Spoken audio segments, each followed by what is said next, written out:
Hello, everybody, and we are happy to have you here with us. The International HR Talks, it's a new format since January. We are inviting really HR influencers, very inspiring people from HR from all over the world. We do it twice a month for 1 hour, normally in the afternoons on Wednesday or Thursdays. And this is the 10th edition, Gary.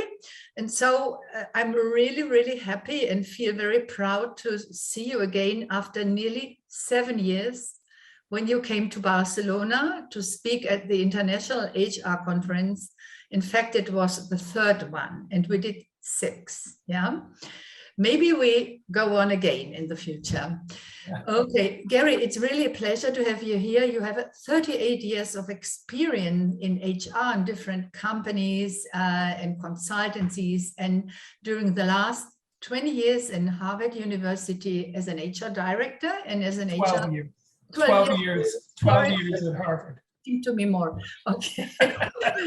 Okay, Gary, it's really a big pleasure to have your insights from you today here, and I'm really happy that you agreed to share with us your insight. Thank you very much, and now it's the audience is for you, and we are going to record it. You agreed, and thank you really very much, Gary. Oh, thank you. It's a pleasure to be here, everybody, and I know you're expecting over 100 people, so I would imagine we're going to start seeing people float in as I get going. I just want to say something personal. So you continue to be such an amazing networker. You may have heard her express that she has a passion to work with and for people. I saw that on your website, and it's absolutely the truth. My experience in Barcelona was memorable, and just the opportunity to meet HR colleagues from all over the world and hear what some of them were doing to keep up with the pace of change going on in their organizations was so inspiring. Let me just begin by saying so much has happened since that wonderful event we had together in 2016 that's impacted us as HR professionals. None of us would have ever imagined the resilience and fortitude that it would take to navigate HR during a 2-year span of the pandemic, which really brings us to the relevance of today's topic on dynamic work strategies. The dynamics of a workplace, including how you interact with one another, how responsibilities get delegated, how dedicated everyone is to an organization's mission, can have a real significant effect on people's physical and mental well-being. Healthy workplace dynamics are more integral to an organization's success now than ever. And much more importantly, they have a deep and lasting effect on someone's career success and their retention. 2 years beyond the pandemic, the research now confirms that in a post-COVID workplace, hybrid and remote work model is the way of the future, actually the way of the present. However, there can also be a divide between what a leader might expect and what a staff may want in this arena. And closing that gap and aligning expectations to execute a new flexible way of operating will be the next stage of challenge for organizations. So my talk today will look at the current demographics and the impact that those have on our efforts to recruit and retain talent at this time of what I would call a shifting workforce. I'm going to touch on some of the HR challenges that we face today, post-pandemic, and how you might approach them given the signs and trends we're now seeing specific to the topics of health and well-being. Finally, I'll close by offering some thoughts on this new normal environment and how we can lead around this shift as valuable HR advisors and practitioners.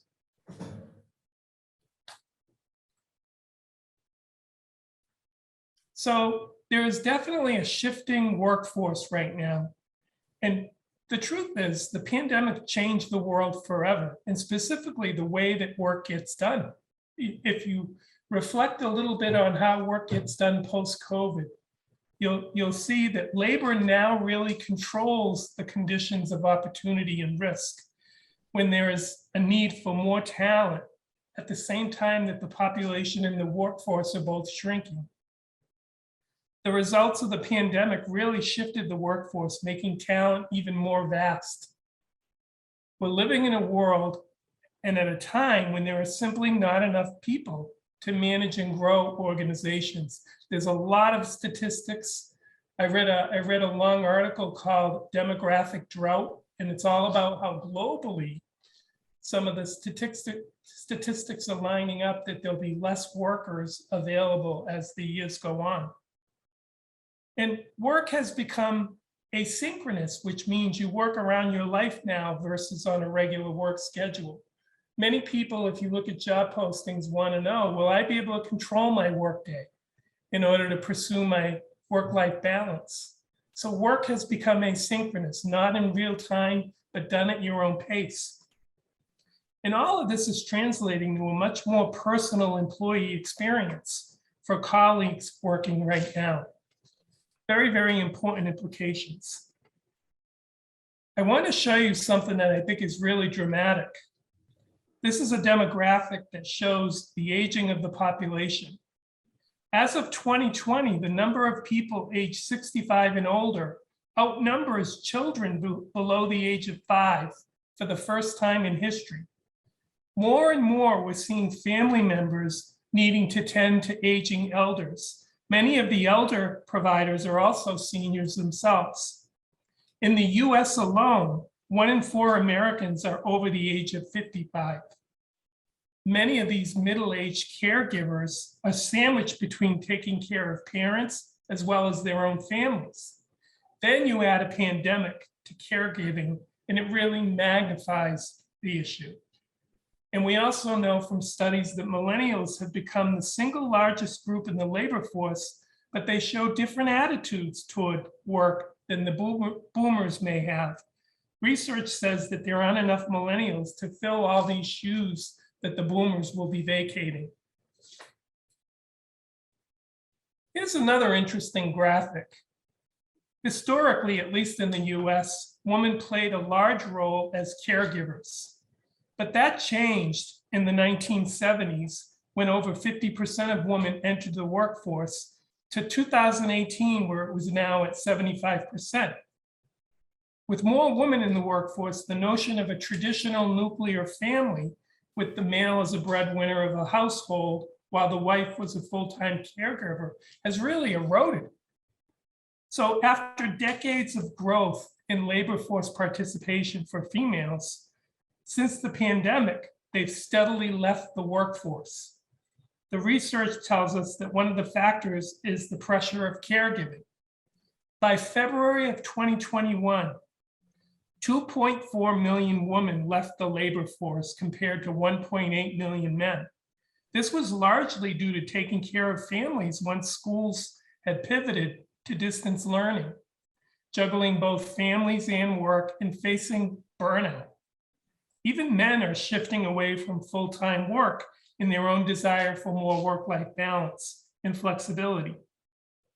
All of these metrics will add to an imminent shrinking of the labor force. And so before COVID, here in the US, 70% of our businesses have been reporting a talent shortage. Part of that was that mass exodus of baby boomers, which were a key cohort in organizations, and other generational workers opting for looking for work in different ways, like a part-time schedule, for example. And then the shrinking working age population. So attracting and retaining talent has never been more challenging. Here's a statistic: 54% of companies globally report talent shortages today, the highest in over a decade. Talent shortages in the US have more than tripled in the last 10 years, with 69% of our employers struggling to fill positions. Korn Ferry, which is a reputable firm, says that by 2030, the global talent shortage could reach 85 million people, with industries that are most affected in the knowledge-intensive industries. Even before the pandemic, organizations learned that flexibility can work for employees and employers, and that flexible work was the new currency to attract and retain top talent. If you go on LinkedIn right now, there is a huge number of jobs posted that either say hybrid or remote. Companies have gotten the message that that's how they're going to attract and retain top talent. And they expect to be given the trust and autonomy that people want to do their best work. In a recent survey of workers planning to look for a job after the pandemic, 38% are doing so because of work-life balance challenges. This started even before COVID, but it accelerated as a result of the issues of isolation, anxiety, and depression that were brought on by the pandemic. So think of COVID almost as an accelerant to what we're seeing going on in today's market. So let's talk about post-pandemic, where we are now. People are coming out of what I would call 2 years of trauma, and it shows in all kinds of different ways. There is an emancipation of the workforce, meaning that people feel unshackled from leaving their job right now. Some of you may have heard the Great Resignation expression. That's being used a lot. I've heard other ways of describing it, but really what it is people feel free to move on from where they've been working. And the future of work is no longer called future. It's the next and new normal. It's here. We used to often say the future of work will look like this. The pandemic brought it in quickly, and it's now among us. And it proved that people are, in fact, the most important part of an organization. And it proved it because you can't take people for granted. When you go through a pandemic, you go through a crisis in losing talent, and you realize talent is not a commodity. Talent is the core to your business. The pandemic really forced us to stop, pause, reflect, and really ask ourselves, do we have to continue to do things we've done in the past the same way going forward, both employees and organizations? So the COVID pandemic was kind of a paradox. Millions of people were out of work. Millions of jobs weren't filled. Millions of people voluntarily exited the labor market. So COVID acted as an accelerant, leaving many organizations without enough people. Kind of a demographic drought that's expected to get worse. Those opting out of work that were hit by pandemic shutdowns and work curtailing had the necessity of caretaking, homeschooling, exhaustion, and burnout, and the blending of all that with their work and responsibilities. And it's now expected that you as an organization will offer asynchronous work around someone's life. The Great Resignation, there's a lot of reasons that people will contribute to what caused the Great Resignations: burnout, unhappiness around trends in the industry, lack of recognition, the same old HR practices, not a lot of transparency in policies. So how do you reduce the Great Resignation? Well, it requires an understanding of the importance of well-being of people, making them feel valued in an organization. Values, purpose, connectedness, and respect really need a serious look in an organization. Everyone's focused on keeping the people they have and retaining them post-pandemic. Another approach is to look at it from a candidate perspective. And many thought leaders are saying that it's a candidate-driven market. Candidates are discriminatory about where they want to work. They're really looking at what's in it for them more now than ever. And again, baby boomers didn't grow up with that mentality. They wanted a steady job. It was a commodity, but they weren't necessarily looking at what's in it for them. And people want to find an organization whose values resonate with their own values. So what happened during the pandemic? Well, web conferencing technology exploded because there was an urgent need for online meetings and remote work. I used to hear the word Zoom before COVID, but I never really had the need to go in and use it. We all had an immediate 101 training on Zoom in order to get up to speed. And what What happened as a result is talent got much more geographically dispersed. Before, you could bring talent to work. Now you can bring your work to talent, wherever talent is sitting. Talent really allows you, technology really allows you to take work to someone and develop them and retain them. COVID accelerated that. The employee now has more control over their work, how they work, and where they work. And organizations have begun to listen. There's a realization that people are not just an expense, but an asset that can appreciate over time if you can retain them. There's a lot of discussion going on around culture. Culture is changing and evolving. We still don't fully know what the new culture is going to look like, but it's going to be rooted in every individual's employee experience. Culture is being translated to the employee experience in an organization. As organizations come into the homes with technology, the work-life balance line has become pretty blurred in terms of privacy. I can think of many HR conversations I've had in the last 2 years where I wasn't quite sure who was listening in on the Zoom call other than the person I was speaking to. It's a little bit jarring having that only mechanism to communicate with people. An organization will play a very different role in your employees' lives. It's almost like you'll become a family member in some ways, with an increased focus on their health and well-being, physical, mental, and spiritual. Let me give you an example. Many of us in the States saw an Amazon commercial, which was really a help wanted ad. You may have seen it in Europe. One woman needs a job that will allow her to have time to take her kids to school and pick them up. She's also looking for something where she can make enough money to make it worthwhile. Meanwhile, another man is looking for a job that won't interfere with his second job while allowing him to work 2 days a week. Another woman wants to work full-time with good benefits, and a fourth person needs a job that can pay tuition. Luckily for these people, Amazon says it has jobs that work for them. This raises the question, how do you become the best employer in your community where you recruit talent? Amazon is trying to figure out what is it in your work-life balance that's important to you, and how can I support that? Candidates are controlling the conversation in an organization. They're now dictating that they want to be part of something great, an organization with a clear mission and definitely a clear path of engagement.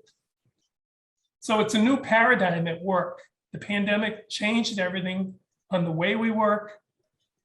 Organizations are now relying more on employees as their advocates, and this extends to the candidate population as well.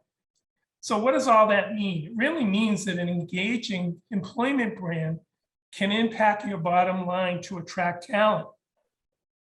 Predictive Index ran a survey with CEOs and found out that 97% of organizations are now allowing either remote or hybrid work in some way going forward. 88% of candidates still don't trust what an employer says about their culture. So what does that tell you? It tells you that they're going to lean heavily on what other employees share is their unique experience. And so some organizations now call HR the keeper of employee experience. I remember at the conference, Sylvia, one of the colleagues that spoke was the VP of Airbnb, and I think his title was the VP of Employee Experience, a radical shift from being called human resources. So what is employment branding? It's a targeted strategy to manage the awareness and perception of your employees, your candidates, and any other stakeholders in an organization. It works by consistently putting forth an image surrounding either your management and your business that makes your organization an attractive, good place to work.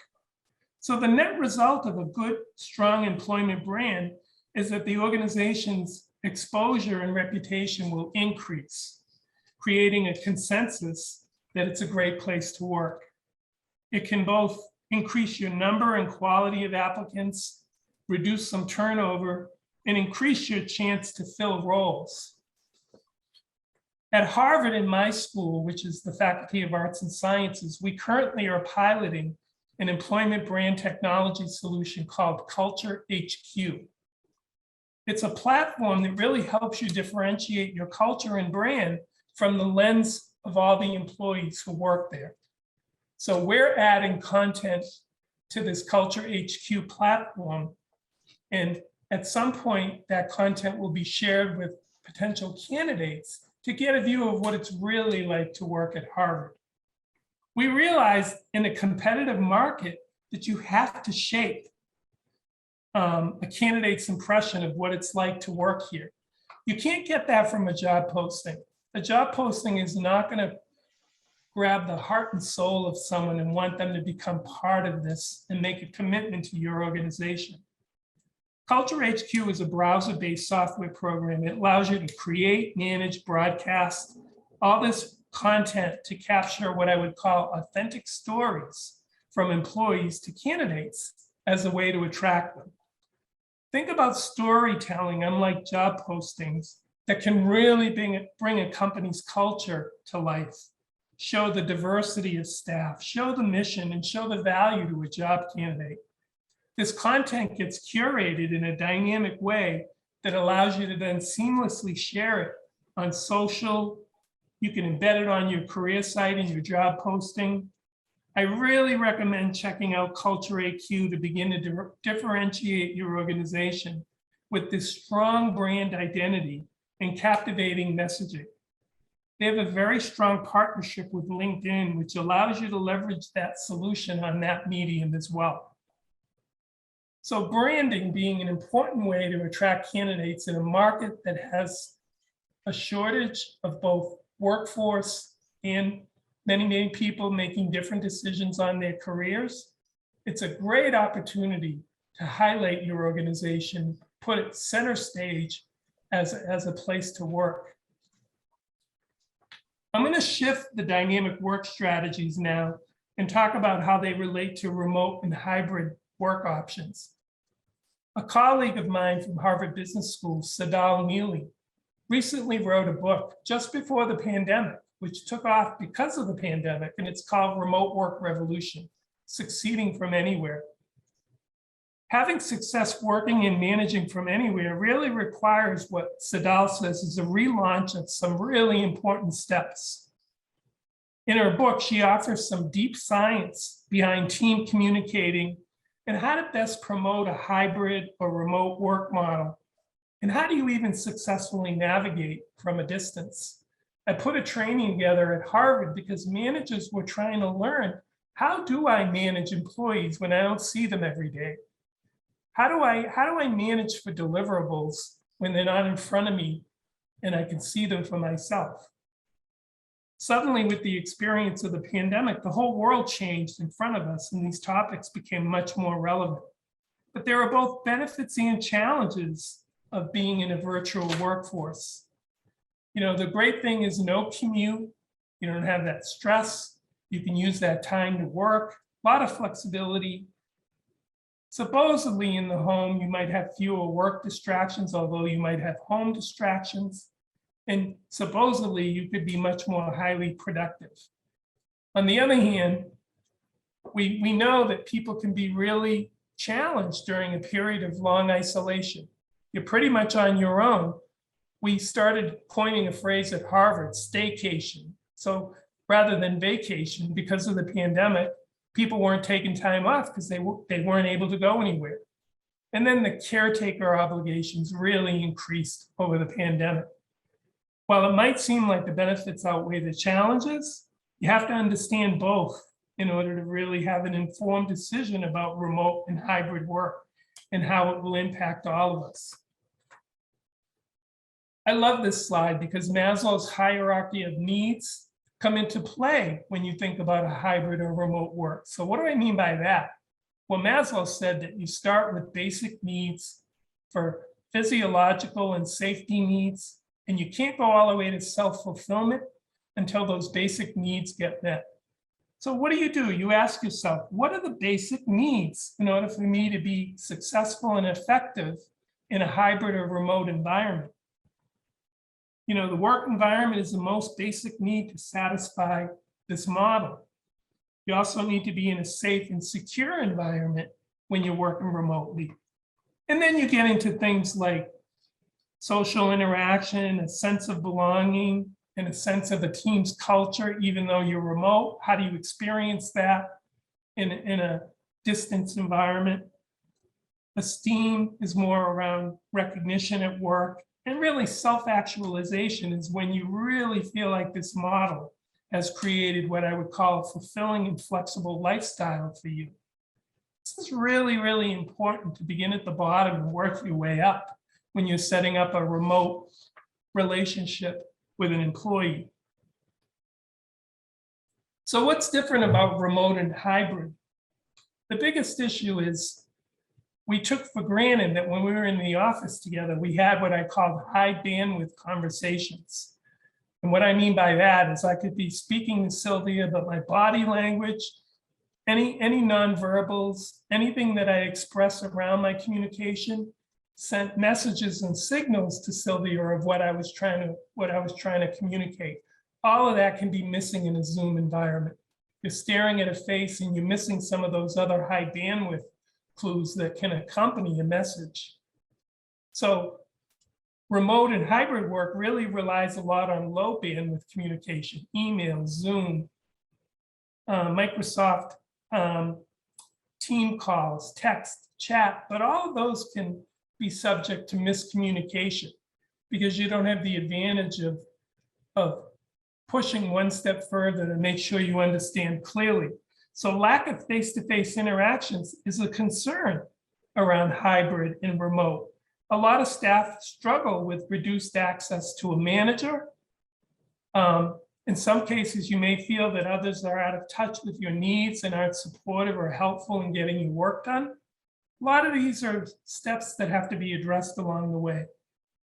And so when I used to walk down the hall at Harvard, I used to be able to make decisions, get updates, send out reminders to colleagues, check in about how their weekend was. All of that changes when you're on a camera in Zoom with several other people. It's not that it's impossible, it's just less organic and spontaneous, and you have to figure out how to facilitate it effectively. You know, maybe you do a lot more paraphrasing in a meeting to make sure that there's shared understanding of what's being said. You have to find ways to make it work in a hybrid or remote work environment. This is really kind of an interesting slide because certain things remain the same in a virtual environment. You still have to work day-to-day issues, but you deal with them in a different way. You still have to spot the issues in a different way with a clear vision of what's in front of you. All of these variables come up that you don't necessarily have face-to-face. You have to set clear expectations about what needs to get done. You have to focus on deliverables coming your way. You need to watch how people are communicating over Zoom. It can be subtle, but how well are colleagues interacting in a camera environment? You need to maintain empathy with what's going on in the coworker's life and stay connected with what they're doing and what they need to be successful virtually. That's critically important. Years ago, you used to be able to set your life aside when you went to work. This brings work and life together into one blend. And these first three C's lead to better connections, which is why connection is the fourth one on the list. I'm going to do a quick time check to make sure I'm not, okay, I still have about 20 minutes. So I'm finishing up now on some of Sadal Neely's important messages, and I'm going to close with some ideas of how I think the HR role is moving into a different sort of recognition of what's expected of us. So in the book, Sadal says, you really want to relaunch a team in order to make hybrid and remote work a success. It's an opportunity to really set clear and precise goals for the team. So she says you want to set a compass about making sure everyone has the same goals in mind. How do you get goals alignment in a hybrid remote environment? She says that setting norms to guide how you're going to communicate is really, really important for a team. How do you make a team feel inclusive? How do you make a team feel psychologically safe for everyone on the team to express themselves in an authentic way when they're in a web conference technology environment?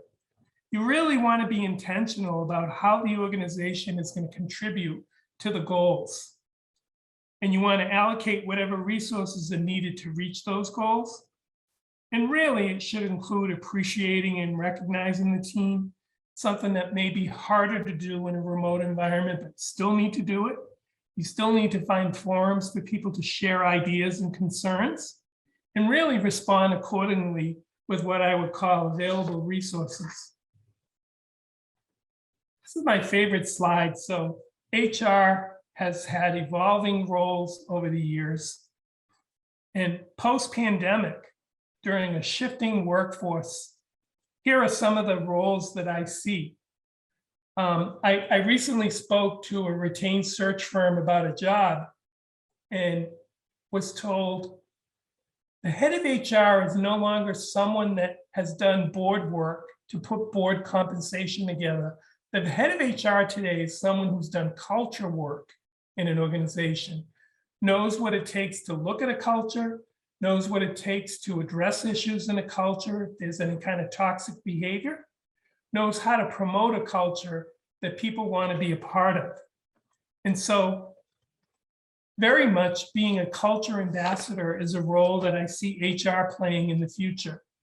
A brand ambassador, a culture communicator.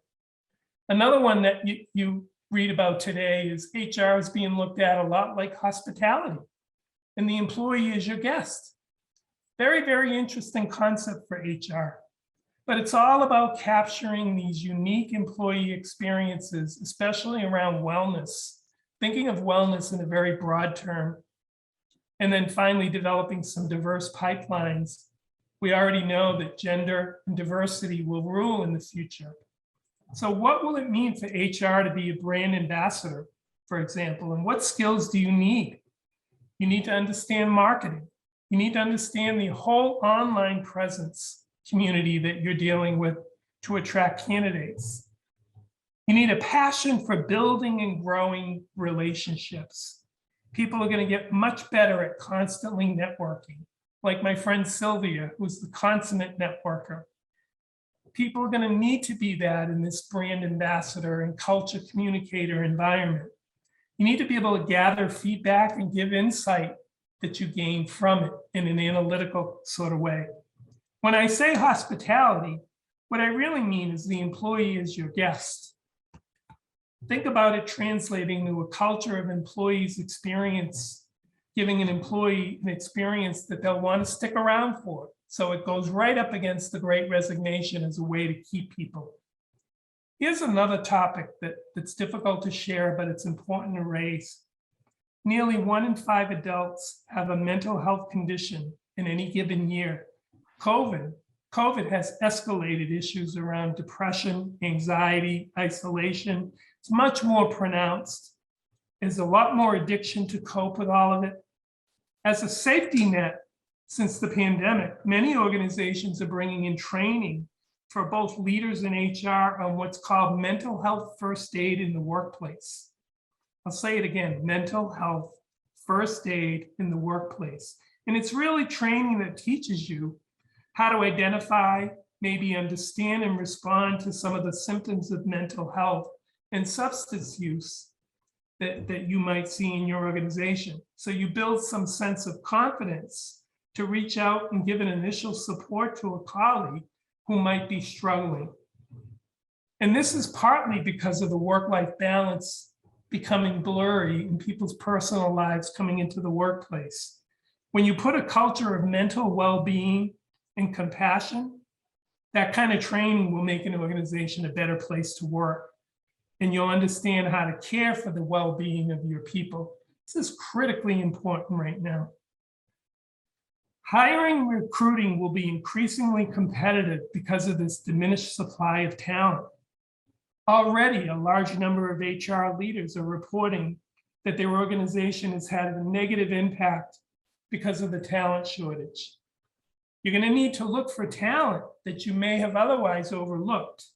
as candidates to fill jobs, and then you have to build and develop that talent. So it's a candidate-driven market, and you need to get out there and have a different paradigm in front of you. And so at the end of the day, it's all about your employees and their unique experiences. People are a resource that you need to capitalize on and retain. It's a workers' market right now. If you learn nothing today, learn that it's a workers' market. And everything that means, it means you have to have a strong brand message. You have to continually wow candidates. You have to show why your organization and culture are special. Employees are the workforce that keep the organization going. They're the most valuable asset that you can have, especially now during a talent shortage and this great resignation at play. Making the experience that employees have in the organization a pleasant one should be HR's top priority. It's really about developing a strategy to allow employees to be comfortable and happy in the organization, so they think twice about leaving. Your strategy has to cover a lot of aspects of what an employee expects to have in their employment relationship. So every point you improve creates a healthy and friendly work environment. That means optimizing recruitment and branding, asking employees for feedback often, giving them development opportunities and recognition, keeping the communication channels open. A talent shortage can also be a time of opportunity for candidates and employees and the organization they look to be a part of. You just have to go about it in a very, very different way. And so I want to close with a quote. Kareen Mazumdar Shah is an Indian billionaire entrepreneur, and she's a founder of a biotech company in Bangalore, India. She said, ultimately, the greatest lesson that COVID can teach humanity is that we're all in it together. After the last 2 years of living through the pandemic, life is slowly crawling back to normal. Many of us have never experienced so much fear and anxiety as we did during this period. While we all had to fight against COVID, now we have to stay focused on everyone's well-being, continue to take effective steps for their safety, and always remembering that learning is a continuous process, and a true learner will look for ways to learn from anybody and everybody.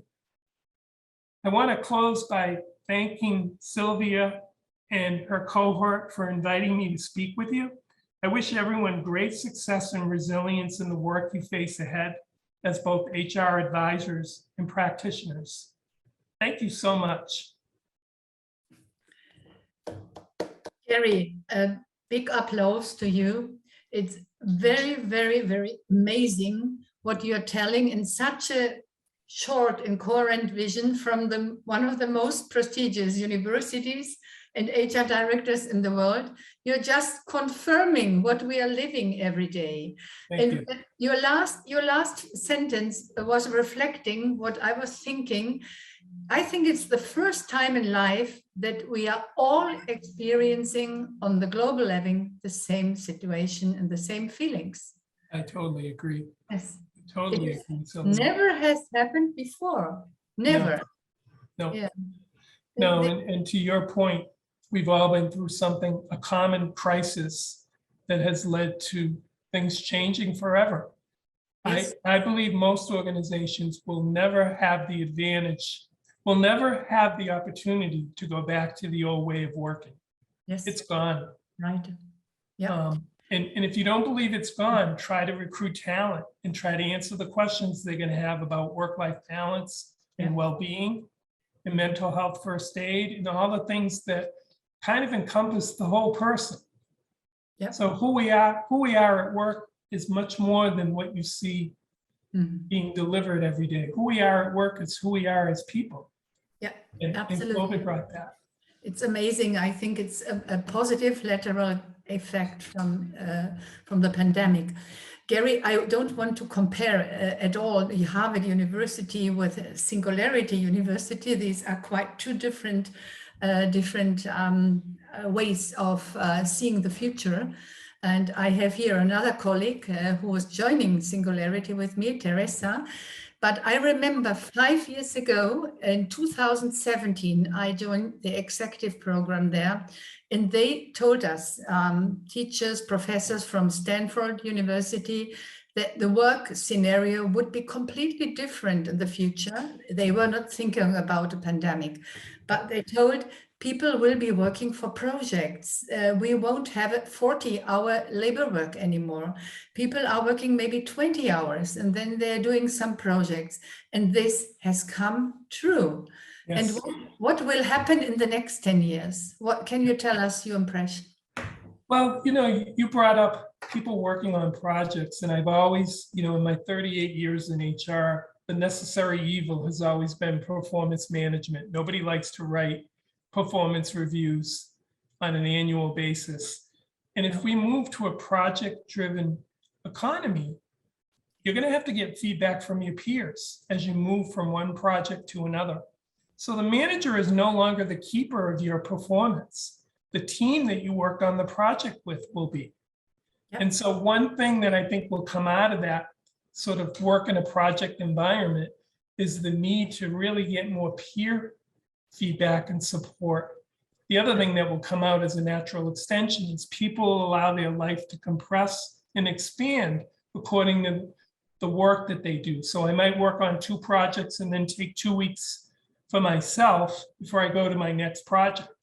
What I think is going to be interesting is to be the recruiter on the other end, discussing their experiences with each project. Yeah. In a way, people will become much more like utility players that you can plug and play in several different arenas and no longer in a silo in their career, because they're going to get experiences that are going to be much more broad and diverse. Absolutely. Thank you, Gary. Sure, there are some questions. We have some 7 minutes left. 6 minutes left. Who wants to ask the first question? Or comment or statement? Teresa. Sure, you have a question, haven't you? Yes. Yes, thank you. Thank you, Sylvia, and thank you, Gary, for your explanation here. How do you think that HR, which are the main attributes that we need to face, and what needs to evolve from that? Yeah. What do we need to do differently from what we are doing nowadays?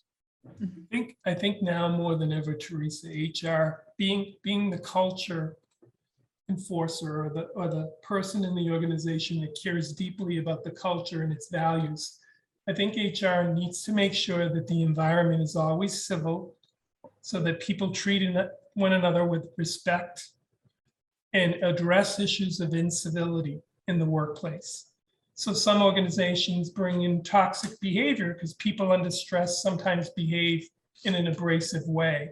I think HR owns the responsibility to make sure the organization promotes respect and civil behavior and always addresses anything that's contrary to that. Otherwise, the culture gets eroded.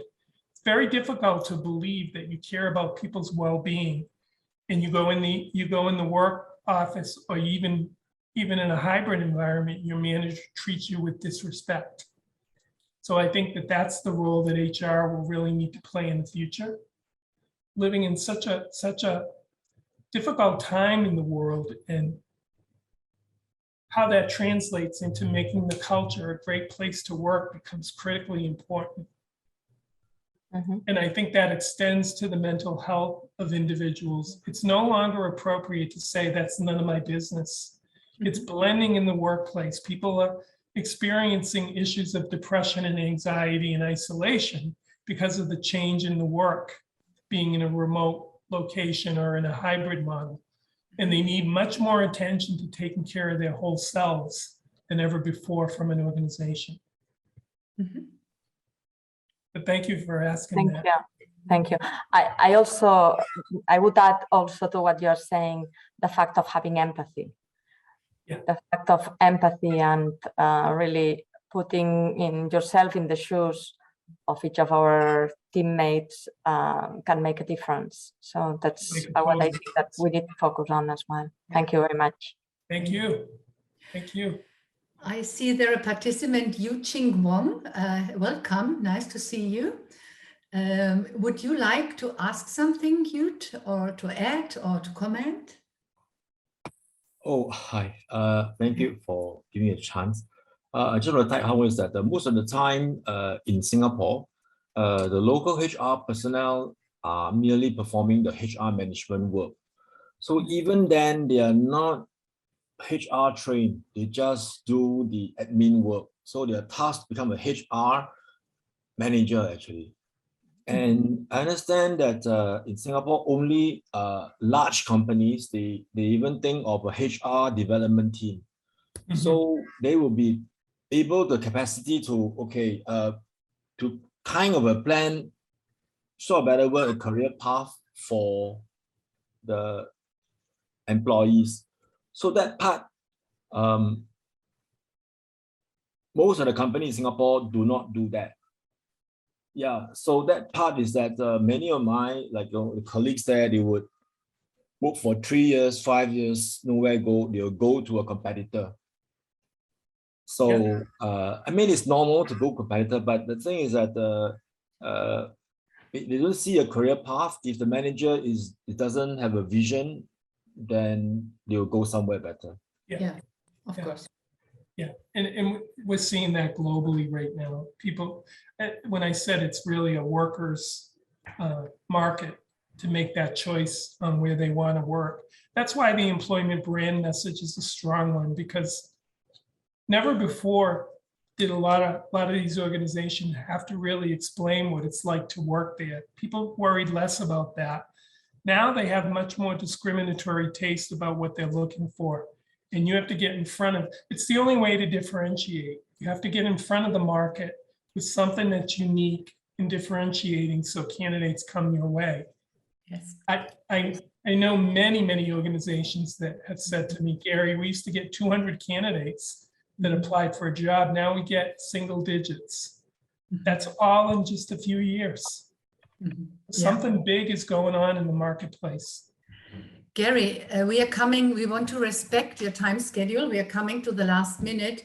Very appreciate and very thankful to your impressive insights. And please, let's stay in contact and hopefully the next time in person. All right, Sylvia, thank you. Thank you very much, Gary. Thank you, everybody. Thank you, everybody, for your time. Have a great day. Bye. Bye-bye. Bye.